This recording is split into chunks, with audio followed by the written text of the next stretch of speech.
네, NDA 부동산 랩 시청자 여러분 안녕하세요. 예, 새해 복 많이 받으시기 바랍니다. 예, 기해년 새해가 밝았는데요. 의미가 황금 돼지띠의 해라고 합니다.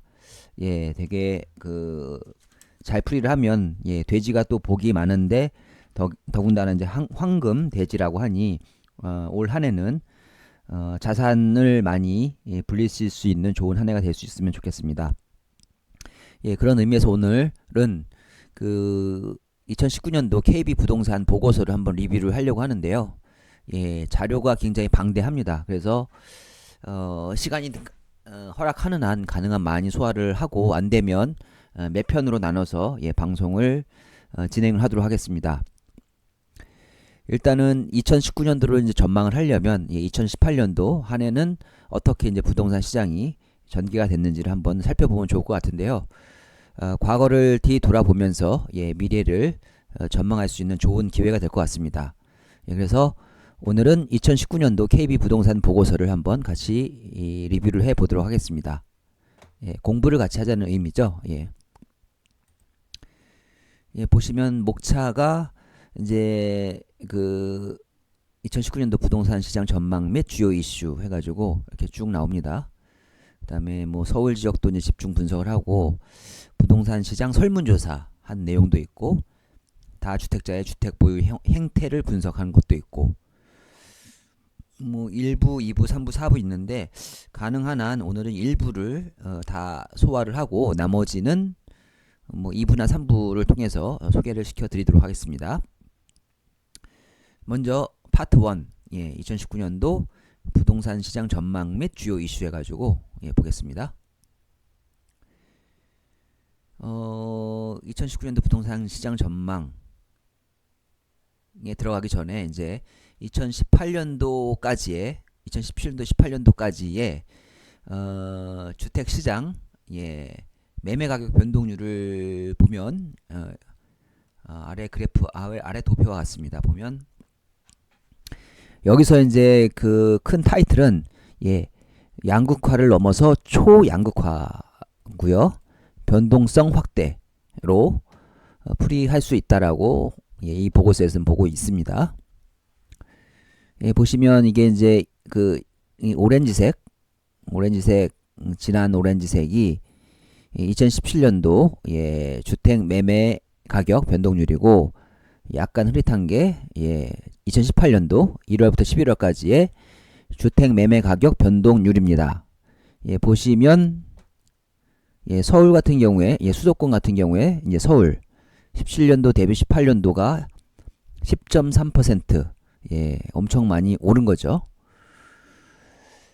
이게 전체를 나타내기 때문에 서울 평균인데 사실 개별 그 지역별로 단지별로 보면 거의 뭐 강남 같은 경우에는 거의 더블로 오른 지역이 많이 있는 것 같습니다. 예, 대부분 다 그런 것 같고 예, 서울이 굉장히 엄청난 폭등을 했었죠. 그렇기 때문에 작년 9월 13일 날 9.13 대책 초강력한 9.13 대책이 나와서 지금 현재 예, 조정기를 거치고 있는 상황이죠. 그래서 여기서 대변하는 거는 초양극화. 예, 반면에 이제 그 지방 같은 경우에 예, 기타 지방으로 나와 있는데 2017년도 대비 2018년도는 그 하락폭이 더 커졌습니다.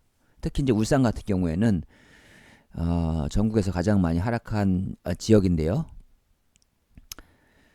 예, 여기 이제 기타 지방은 사실 뭐 울산뿐만 아니라 뭐 경상남도, 경상북도, 충청북도, 충청남도, 뭐 강원도 이런 데 다 포함한 지역이죠. 근데 원체 수도권이 그 인구로나 뭐 이런 그 경제력으로나 예, 주택 수로나 보더라도 가장 많기 때문에 예, 이제 수도권이 이렇게 올라 버리니까 이제 전국 평균이 이제 올라 버린 거죠. 그렇지만 이 지방을 본다라고 하면 좀 참담하기 그지 없을 것 같습니다. 예, 지방에서도 이제 광역시 중에서도 뭐 부산은 하락을 했고 그로 인해서 이제 부산의 일부 지역은 그 최근에 예, 조정 대상 지역에서 또 해제되기도 했었죠. 자, 이 그 2017년도 대비 2018년도 변동폭을 보시면 굉장하죠. 예, 이 변동폭이 확대되었다. 라는 것을 이제 보시면 될 것 같습니다. 예, 이렇게 한번 그 지나간 과거를 되돌아보는 것도 예, 미래를 준비하는 데 있어서 큰 도움이 될 수가 있을 것 같습니다. 자, 보시면 여기 오른쪽은 이제 지역별 주택 매매 가격 지수인데 보시면 이제 영등포가 가장 많이 올랐고 그다음에 강남구, 용산구 실선이 점선이 서울 평균이죠. 그다음에 노원구도 그 상승폭이 굉장하죠. 그다음에 강북구. 예. 사실 전국 평균은 이제 뭐 수도권 영향으로 인해서 이제 조금 올라간 거고 나머지 이게 뭐 서울 수도권 지역을 보면 특히 이제 서울 지역을 보면 거의 뭐 코브라가 고개를 든 듯한 그런 모습이죠. 그만큼 이제 상승을 많이 했다. 변동폭이 확대됐다. 라는 것을 좀 이해하시면 될 것 같습니다. 자, 그런데 이제 이러한 현상들을 보면 서울 수도권 사실 지금 매물 부족 현상이죠. 매물 부족. 지금 뭐 투기 지역이다. 뭐 투기 과열지구, 뭐 투기 지역, 그다음에 조정세상 지역 이렇게 해서 매물이 나올 수 있는 환경이 아니기 때문에 이렇게 매물 부족 현상이 되어 있고 반면에 시장의 유동성은 넘쳐나기 때문에 여기 나와 있네요. 자, 수도권을 중심으로 한 그 주택가격 상승에는 여러 가지 요인이 있을 것 같은데 주요한 요인은 국내 유동성 확대 및 매물 부족 현상이다. 매물 부족 현상은 이제 구조적으로 정책적으로 지금 눌러놨기 때문에 그런 상황이 발생을 한 거고 유동성 확대 지금 시중에 흘러다니는 단기 그 부동자금이 1100조 이상이 되고 있죠. 자, 그렇기 때문에 이렇게 뭐 2017년부터 2018년도까지 이렇게 가파르게 상승을 한 것이죠. 그런 것들을 이제 주요 요인으로 꼽으라고 할 수가 있을 것 같습니다. 그래서 요거는 기억을 하시면 좋을 것 같아요. 지금 현재 유동성이 풍부하다. 그리고 매물은 부족하다. 정부에서 부동산의 이 급등을 막기 위해서 지금 강력한 대책으로 꽁꽁 누르고 있다. 그렇지만 자, 에너지가 지금 지속적으로 축적이 되고 있다. 그렇게 이해하시면 될 것 같습니다. 여기 보시면 단기 자금 증가 추이인데요. 2014년도까지가 한 뭐 800조 규모였는데 2015년도 937조 그 다음부터 이제 뭐 1000조를 넘었죠. 16년도, 17년도, 18년도 9월 기준으로 이제 1104조가 됐는데 1104조. 지금 사실 그 주식 시장 같은 경우에 18년도에 이제 2400까지 갔다가 지금 현재 2000 초반까지 떨어졌죠. 거의 뭐 400포인트가 떨어졌는데 퍼센테이지로 보면 한 20% 정도 고점 대비 떨어져 있는 상황이죠.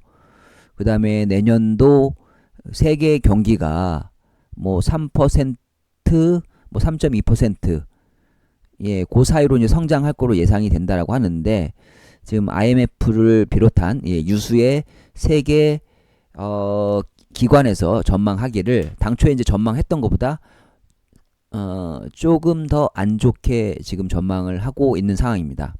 미국에서 사실 과열된 그 시장을 좀 어느 정도 속도 조절을 하기 위해서 금리 인상을 해 왔었는데 금리 인상을 굉장히 단기간에 지금 가파르게 진행을 했었는데 지금 내년도 경기가 또 그 당초 예상보다 그렇게 예상 대비 이렇게 뭐 좋아질 것 같지 않다라는 좀 부정적인 전망이 많이 대두가 되고 있는 상황이라서 글쎄요, 제 개인적인 생각 뿐만 아니라 이제 뭐 많은 분들도 그렇게 예상을 할 것 같은데, 예, 내년도 예, 미국 금리 인상이 글쎄요 더 이상 그 공격적으로 진행이 될 것 같진 않다라는 전망이 우세합니다. 더불어서 이제 한국도 지금 사실 경제가 안 좋기 때문에 금리 인상 부분에 대해서 굉장히 신중해질 수밖에 없는 거죠. 그러면 내년도에는 예, 금리 인상이 더 이상 없을 가능성도 굉장히 많아지고 있다. 오히려 금리를 인하를 해서 예, 경기를 살려야 될지도 모르는 그런 상황이 될 것 같습니다. 여하튼 간에 지금 뭐 경제 사정이 뭐 단기적으로는 그렇게 좋아 보이지는 않습니다. 예, 물론 지금 현재 미국과 이제 중국 간의 예, 무역 전쟁 이것이 어떻게 이제 해결이 되느냐에 따라서 또 달라질 수도 있는데 아직까지는 예, 그 긍정적인 전망은 별로 없는 상황이죠. 예. 네, 여하튼간에 계속 말씀을 드리면 이제 지역별로 이제 주택 거래량 변동률, 예, 거래량 지금 현재 구조적으로 거래가 많이 될 수 없는 상황이 되어 버렸기 때문에 뭐 그 이런 이제 부동산 그 각종 규제 정책으로 인해서 지금 거래량이 굉장히 감소를 해버렸죠. 지금 예, 그래서 거래량은 지금 현재 마이너스로 다 돌아선 상황입니다. 예, 요렇게 보시면 될 것 같고요. 그 다음에 예, 최근 4년간 지역별 분양 물량 증가율. 자, 신규 분양이 보시면 많은 지역이 이제 강원도가 이제 뭐 증가율이 많았던 거고, 자, 서울 볼까요? 서울에 어디 있나요? 서울은 여기 있네요. 자, 요거보다는 예, 규모별 입주 물량 추이. 입주 물량. 자, 이거는 전국적인 데이터라서 크게 예, 좀 넘어가겠습니다. 오히려 이제 중요한 게 요거 밑에죠. 예, 미분양 아파트 추이. 자, 수도권을 보시겠습니다. 미분양 아파트 추이를 보시면 수도권은 2015년 예, 이게 10월인가요? 2015년도 요때 기준 대비 계속 하락하고 있습니다. 미분양 아파트가. 자, 미분양 아파트는 뭐 부동산 시장을 전망하는 데 있어서 중요한 팩트 중에 요소 중에 하나인데 변수 중에 하나인데 자, 미분양 물량이 수도권은 감소를 하고 있습니다. 그만큼 신규 아파트에 대한 수요가 높다라는 것을 반증하는 건데요. 예. 그래서 미분양 물량이 증가하기 전까지는 아직까지 시장의 수요는 충분하다라고 보시면 될 것 같습니다. 반면에 비수도권 지역은 예, 미분양 물량이 증가하고 있는 상황입니다. 그래서 앞서 말씀드린 대로 예, 이게 이제 비수도권이죠. 비수도권은 미분양 물량이 한 뭐 5만 세대 정도 되네요.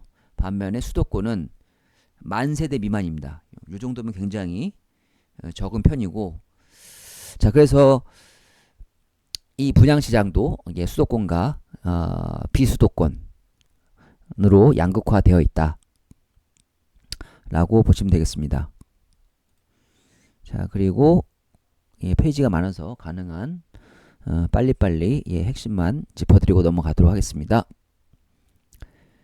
예, 그리고 이제 규모별 입주 물량 추이를 보시면 예, 이거 전국적인 데이터라서 좀 크게 의미가 없을 것 같고요. 예. 자, 밑에 요거 금융규제 강화에 따른 차입 제약과 금리 상승에 따른 부담 확대. 자, 그러니까 대출 규제한 거죠. 대출 규제. 그 다음에 금리 상승으로 인해서 이자 부담이 증가. 자, 그러니까 대출 받아서 집 사기가 쉽지가 않아진 상황이죠. 특히 이제 투기 과열 지구, 투기 지역 같은 경우에는 자, 여기가 이제 투기 과열, 투기 지역, 그다음에 조정 대상 지역 각각 LTV, DTI 이 상황입니다. 자, 보시면 집이 있는 사람들은 이 규제 지역 내는 여기까지가 규제 지역이죠. 규제 지역 내에서는 주택담보 대출이 전혀 안 되죠. 지금 바뀌어가지고 이제 예외적인 거는 이제 몇 년 내에 집을 팔겠다. 그런 경우에는 뭐 예외적으로 이렇게 뭐 LTV는 40%, 조정 대상 지역 내에서는 60%까지 된다라고 하는데 원칙적으로는 대출이 전혀 안 되고 있습니다. 그러니까 지금 대출이 안 되니까 집을 못 사고 내 집을 팔고 또 새 집으로 건너가야 되는데 그게 안 되는 거죠. 그러니까 거래량이 뭐 나올 수가 없는 상황이죠. 거래가 될 수 있는 구조가 아니죠. 그러니까 거래량이 급감을 하고 또 실수요자는 물론 여기 서민 실수요자, 무주택 세대자는 뭐 LTV가 50%, 40%, 70%, 60%까지는 되지만 이렇게 해봤자 뭐 나머지 예를 들어서 서울 같은 경우에 뭐 9억짜리 집을 산다라고 하면 10억짜리라고 보죠. 그러면 실수요자 같은 경우에는 뭐 반 정도 내 돈이 있어야 되는데 5억 정도 쉽지 않은 상황이죠. 쉽지 않은 상황이죠. 돈이 있어야지 집을 살 수 있는. 돈이 없으면 이런 지역은 들어가지도 말라라는 거죠. 그럼 어디로 가야 되나? 조정 대상 지역 외 수도권 지역으로 가라는 거죠. 그러니까 뭐 뭐 상대적으로 비선호되는 지역으로 뭐 가라. 수요가 적은 데로 가라. 그런 말이죠, 사실. 그래서 좀 안타깝습니다. 그래서 요거는 좀 잘 보셔야 될 것 같아요. 굉장히 헷갈리게 만들어놨죠. 복잡하게 만들어놨죠. 뭐 투기 지역, 투기 과열지구, 그다음에 조정 대상 지역, 그다음에 서민 실수요자, 무주택 세대자, 1주택자, 그다음에 다주택자. 다주택자 같은 경우에는 뭐 규제 지역 내에서는 뭐 대출 내 돈 가지고 살아라는 거죠. 그러니까 뭐 대출을 못 받게 만들어 버렸죠. 그렇습니다. 그렇고 그래서 지금 현재 다주택자들은 지금 뭐 가만히 있는 거죠. 그냥 거의 돈이 없는 상황이라면 그러니까 투자를 할 수 있는 환경이 현재로서는 전체적으로 볼 때는 그렇습니다. 투기 지역, 투기 과열지구, 조정 대상 지역 내에서는 그러니까 투자를 어렵게 만들어놨다. 밑에 보시면 주택담보대출 금리 추이입니다. 이게 이제 밑에 검은색을 보시면 미 기준금리인데요. 미 기준금리가 이제 2017년도부터 본격적으로 이렇게 올리기 시작했죠. 미국 경제 사정이 좋아지다 보니까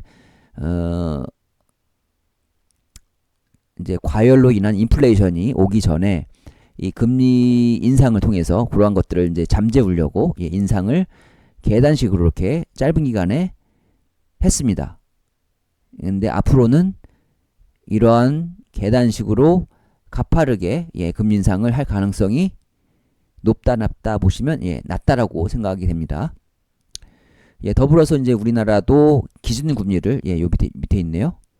요게 이제 우리나라 기준금리인데 여기로 왔습니다. 거의 여기 한국은행은 2018년도 11월 말에 기준금리를 1.75%로 인상하면서 주택 구입에 대한 부담을 더욱 가중시켰죠. 그래서 지금 현재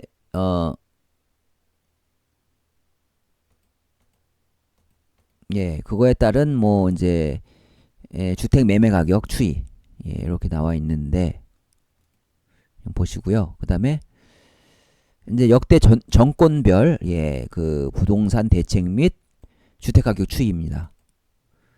보시면 여기 이제 연간 이제 그 상승률을 나타낸 건데요.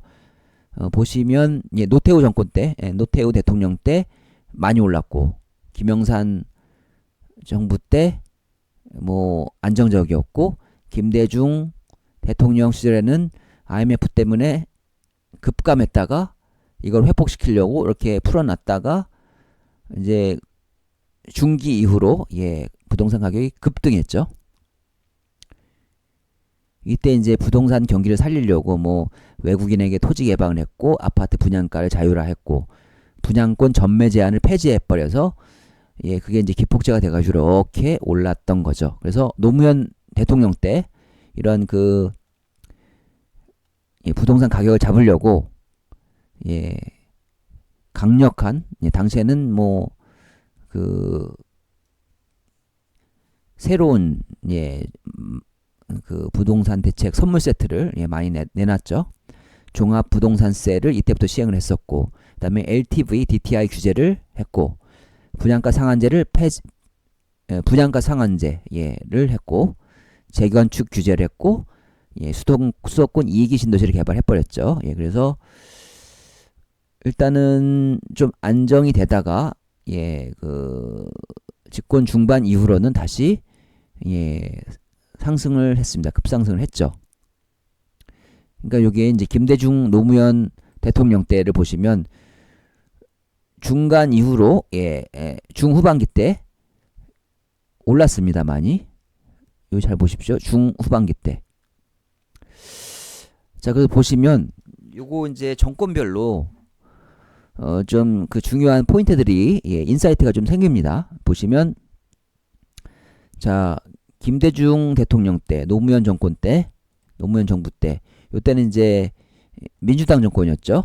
요때는 이제 집권 중반 이후로 예, 부동산 가격이 엄청 상승을 했습니다. 예, 반면에 예, 그 보수당 집권했었을 때, 예, 이명박, 박근혜 대통령 때는 오히려 집값이 예, 상대적으로 안정이 됐었습니다. 글쎄요, 이게 그 민주당 정부 때, 그다음에 예, 그러니까 진보 정부 때는 중반기 이후에 올랐고, 그다음에 보수 정부 때는 안정세를 보이다가 지금 이제 문재인 정부가 들어섰고, 글쎄요, 이러한 흐름을 이어갈지 어떨지 한번 여러분들도 예상을 한번 해보시기 바랍니다. 글쎄요, 제 생각에는 제 생각은 개인적인 의견인데 제가 볼 때는 지금 이제 이런 흐름을 나타낼 것 같아요. 노무현 정부 때의 흐름. 집권 이제 중후반기 이후에 다시 한번 이러한 그 흐름을 따라가지 않을까, 그런 느낌이 많이 듭니다. 생각이 많이 듭니다. 한번 예, 보십시오. 지금 뭐 진보 정권 때 예, 부동산 정책 및 그 가격의 흐름, 그다음에 보수 정권 때의 예, 정책 및 가격 흐름. 보수 정권 때는 오히려 예, 주택 시장을 좀 그 활성화 시키려고 노력을 많이 했죠. 이명박 정부 때 예, 종부세 완화, 박근혜 정부 때 LTV, DTI 규제 완화, 분양가 상한제 완화, 취등록세 인하, 예, 이런 것들로 규제를 완화를 시켰죠. 예, 다음으로는 이제 현 정부의 부동산 대책과 주택 가격 추이. 예, 문재인 정부 때에 자, 문재인 정부가 이때 들어왔죠. 2017년도 5월달. 5월달인가요? 4월달인가요? 예, 그 저기 예. 요때 이제 그 취임을 해서 예. 이게 보시면 그 하나, 둘, 셋, 넷, 다섯, 여섯, 일곱, 여덟, 아홉, 열, 열하나, 열둘. 12번의 예, 부동산 대책을 발표를 했습니다. 뭐 이 대책을 다 이해하기도 어려울 뿐더러 외우기도 어려울 뿐더러 이해하기도 쉽지가 않죠. 예.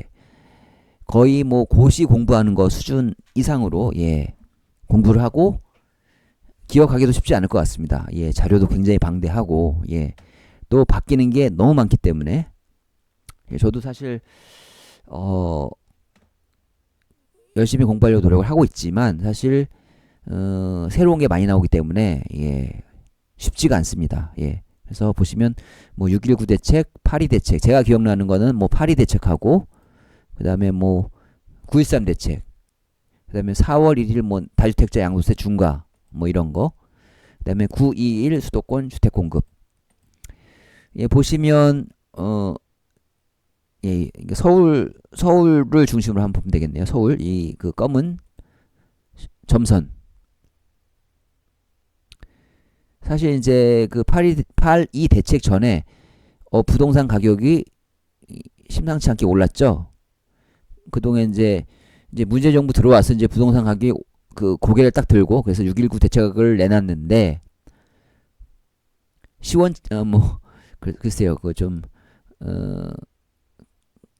그렇게 센 대책이 아니었기 때문에 시장은 그렇게 이해를 했었기 때문에 일시 주춤하다 다시 확 올라버렸죠. 그러니까 이제 8.2 대책 9.13 대책이 나오기 전에는 강력한 대책이었죠. 그래서 꼬꾸라들다가 거의 뭐 3개월 정도 있다가 다시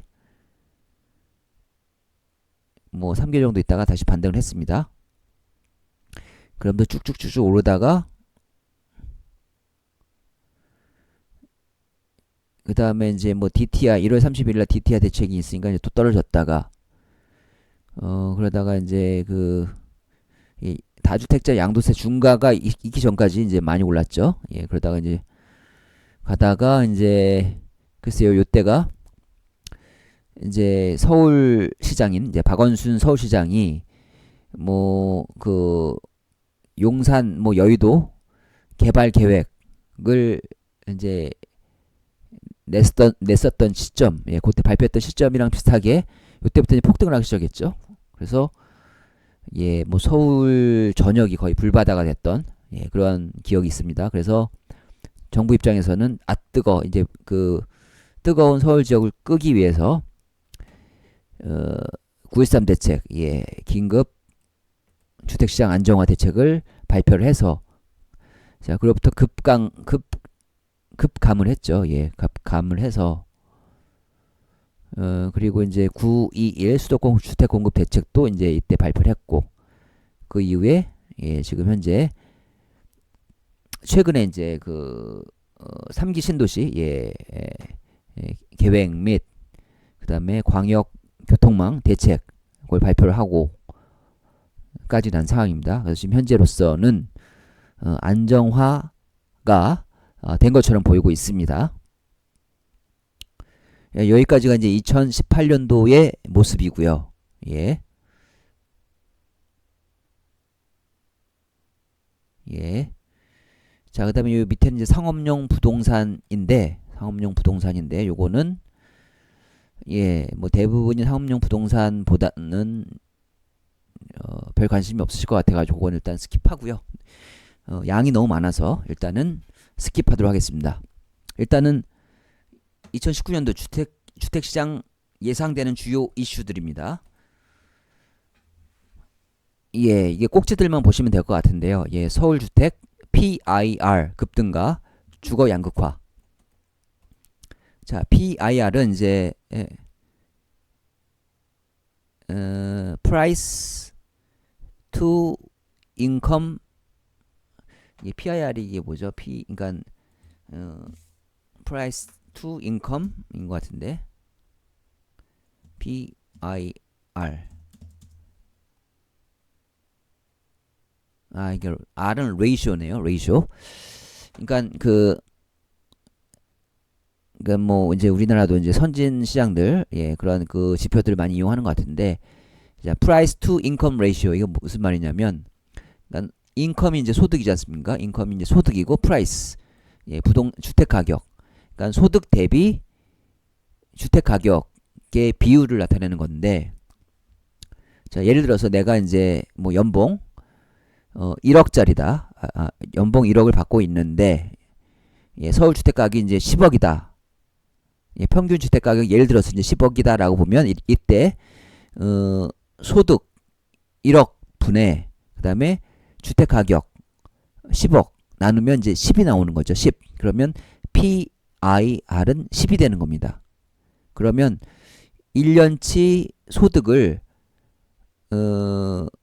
하나도 쓰지 않고 다 모아서 서울에 있는 10억짜리 집을 사기 위해서 돈을 모아야 되는 건데 그때 이제 10년이 걸린다는 거죠. 10년. 그러니까 PIR이 10이라는 거는 1년간 소득을 몽땅 모아서 서울 주택 사는데 10년이 걸린다. 예, 그렇게 이해하시면 될 것 같습니다. 근데 이 PIR이 계속 PIR이 급등을 한다. 이 말은 무슨 말이냐면 그 분자에 있는 프라이스, 주택 프라이스, 주택 가격이 급등을 한다라는 거죠. 예, 뭐 그 소득이 급등을 하겠습니까? 예, 소득은 뭐 그냥 물가 상승률 수준으로 조금 오르는 상황인데 주택 가격이 그만큼 서울 주택 가격이 그만큼 가파르게 상승하고 있다. 라는 거죠. 여기 있네요. 자, 밑에는 주택 공급 증가에 따른 영향 본격화.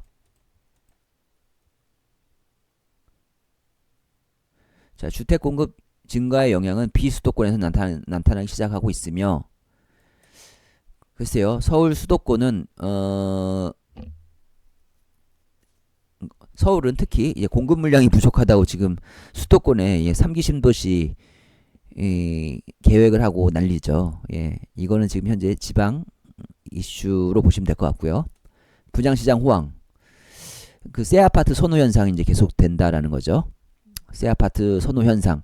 앞서 보신 바에 의하면 그 미분양 이제 수도권 같은 경우에 미분양 아파트들에 계속 감소하고 있습니다. 그만큼 새 아파트에 대한 선호도는 높다.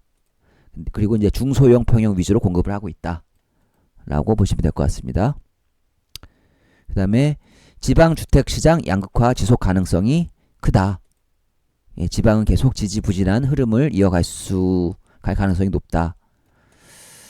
예, 여러 가지 요인에 따라 그렇죠. 그래서 정부가 지금 사실 뭐 저는 사실 개인적으로 굉장히 그 현 정책에 대해서 좀 불만이 많은데요. 예, 지방 경기 지금 뭐 우리나라 전체 그 경제 상황도 안 좋고 한데, 예, 지방 시장 사실 지금 곡소리가 나는 지역이 굉장히 많죠. 예, 뭐 경상남도, 뭐 창원, 그다음에 뭐 울산, 거제도, 그다음에 뭐 충청, 남도, 북도 뭐 이런 데들. 글쎄요, 그런 지역은 제대로 지금 뭐 돌보고 있는 건지 모르겠습니다. 너무 서울 수도권에만 뭐 집값 잡겠다고 참 글쎄요, 뭐 그 저만 그렇게 생각하는지 모르겠는데 지방 주택 시장 경기를 좀 살려야 될 것 같습니다. 예, 좀 정책을 완화를 시켜가지고 그런 부분 많이 좀 도와주셨으면 좋을 것 같습니다. 예, 그 다음에 서울 강남권 주택가격 급등 이후 지역별 주택가격 격차 축소. 이건 뭐 시차를 두고 주택가격 격차가 축소되면서 인근 지역 가격도 상승한다. 뭐 그 키 맞추기 그걸 나타내는 거죠. 예, 키 맞추기 현상. 예. 지금 현재 입주 물량 증가에 따라서 전세 가격은 약세가 지속되고 있다라는 걸 나타내고 있고요. 예, 참여정부와 비교를 통한 대책 발표 후 주택시장 변화. 여기 나와 있는 현 정부의 주택시장 안정화 대책은 과거 참여정부와 유사한 성격을 보이고 있는데, 과거 정책 발표 당시 주택시장 영향과 최근의 주택 정책 및 영향 분석. 무슨 얘기인지 잘 모르겠네요. 비슷하다. 그렇기 때문에 저도 이제 사실 그 노무현 정부 때와 유사하게 향후 흐름을 보이지 않을까 그런 생각이 듭니다. 지금 상황에서 강력한 부동산 대책으로 지금 에너지가 이제 눌려 있는 상황인데, 글쎄요, 중반 이후로는 그런 그 응축된 에너지들이 터지지 않을까, 그런 생각을 하고 있습니다. 지금 사실 정책적으로만 눌러 놓아 있기 때문에 지금 시장의 수요는 지금 현재 억지로 눌러져 있는 상황이죠. 이제 밑에는 이제 이러한 그 내년도 주택시장의 주요 이슈들에 대해서 상세하게 좀 설명을 해 놓은 것들인데, 내용이 많아서요. 내용이 많아서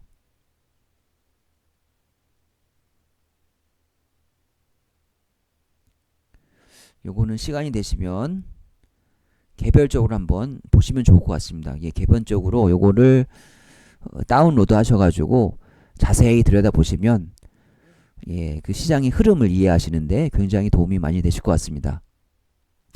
요거는 하나 짚고 넘어가야 될 것 같네요.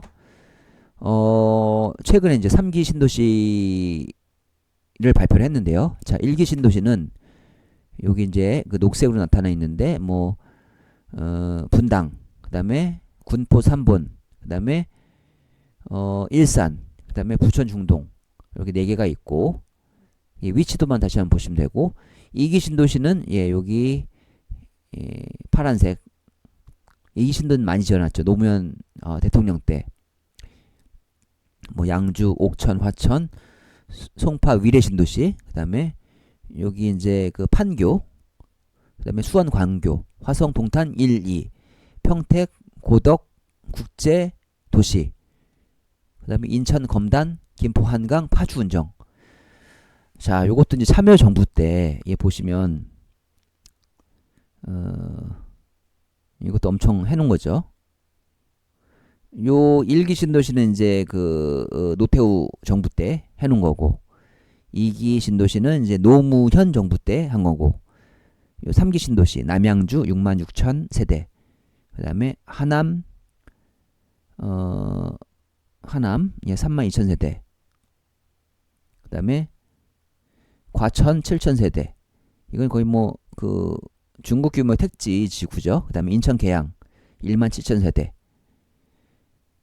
그 다음에 더불어서 이제 921 이제 공급 발표 지역. 예, 여기 이제 뭐 조그맣게 해놓은 게 있습니다.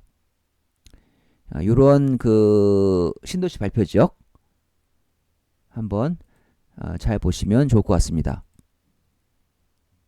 근데 이제 여기 이제 코멘트를 하나 드리면 이 3기 신도시는 지금 현재 계획 발표를 했는데 실질적으로 요게 이제 입주 가능한 시점은 제가 보기엔 한 5년, 빨라야 5년, 뭐 7년, 5년에서 7년 정도 걸리지 않을까 그런 생각이 듭니다. 그러니까 지금 현재 2019년도 1월 1일인데 19년, 20년, 21년, 22년, 23년, 24년, 25, 26, 27, 2024년, 5년, 6년, 7년 요때부터 예, 좀 입주가 가능하지 않을까 그런 생각이 듭니다. 그러면 그때까지의 예, 시간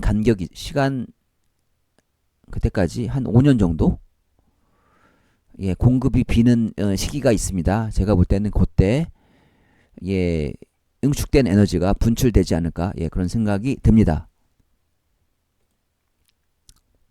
그래서 정부 입장에서 지금 사실 서둘러서 발표를 하긴 했으나 이미 그 시간은 예, 좀 잃어버린 측면이 있죠. 예, 그래서 이렇게 뭐 상세한 내용이 있습니다. 예, 뭐 이렇게 나와 있고 뭐 전세 약세가 지속이 될 것 같다. 뭐 이런 예, 그다음에 정책 비교 굉장히 내용이 많고 예, 굉장히 공부가 많이 될 것입니다. 요건 이제 상업용 부동산들 예, 쭉쭉쭉 넘어가고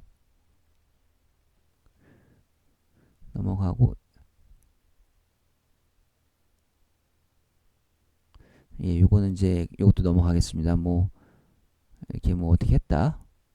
서울 지역 얘기인데 굉장히 많습니다. 쭉쭉쭉쭉 넘어가서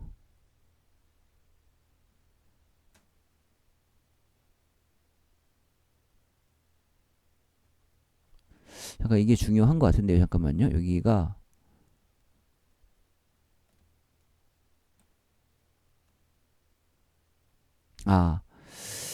요 부분은 제가 다음에 좀 소개를 시켜드리겠습니다. 그 부동산 시장 설문조사한 내용, 예, 부동산 시장 전문가들이 2019년도 부동산 시장을 어떻게 전망하는지 제가 볼 때 이제 이게 미래 향후에 전망에 대해서 그 의견들을 검토해 보는 게 도움이 많이 될 것 같아가지고 이 부분은 예, 다음 동영상에서 소개를 시켜드리도록 하겠습니다.